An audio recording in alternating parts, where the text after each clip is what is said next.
What is philosophy? At a basic level, it's human reason. Brother Hijab places a lot of stock in human reason. So what happened when Brother Hijab used reason against someone like Bart Ehrman?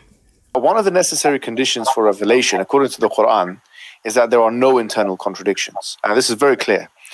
Brother Hijab took this argument from the Qur'an.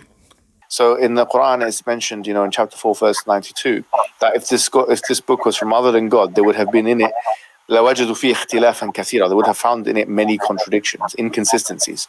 Reason, grounded in theology, is no doubt the best reasoning available to a Da'ee. But even then, be prepared for your opponent to use it against you. To be fair, this wasn't a debate, so Brother Hijab couldn't defend his position. It seemed to me that if a book is without contradictions, that has no bearing on whether it comes from God or not. True. And so it's not impossible for a human to write a book without contradictions, because many people do. And so I've had phone books that are inerrant, but I certainly don't think God gave them. In Da'wah, you have to appreciate it doesn't matter how logical your argument is. Someone like Bart Ehrman can just say, century can kind of look at that, and someone in the 20th century can look at that. And so this would be the argument that we would put forward. Yeah, no, I know. And I don't buy it. I think that it's based on assumptions about what's necessary.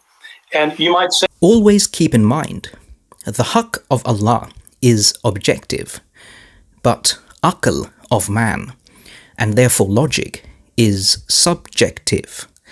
That's why when Brother Hijab used objective reasoning from the Qur'an, Bart Ehrman wasn't impressed because his aql is flawed. Therefore, appeals to human aql isn't this amazing silver bullet some of us like to think it is.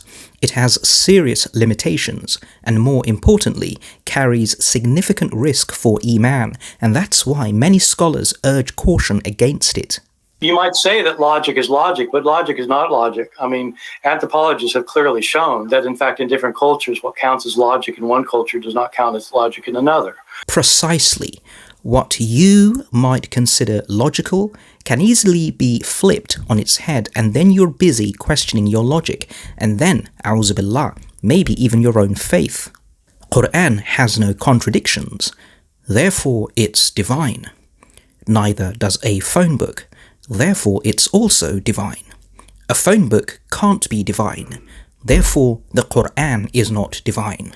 Imagine you don't have firm Iman and you get exposed to such shubuhat of Aristotelian dialectical reasoning, you can easily end up questioning the Qur'an. That's why the Salafus Salihin focused on theology and Iman. Being the best generation, the most inspired generation, their methodology eschewed systematic human logic and saw it as a flawed non-Islamic method of arriving at the truth, so they desperately warned against it.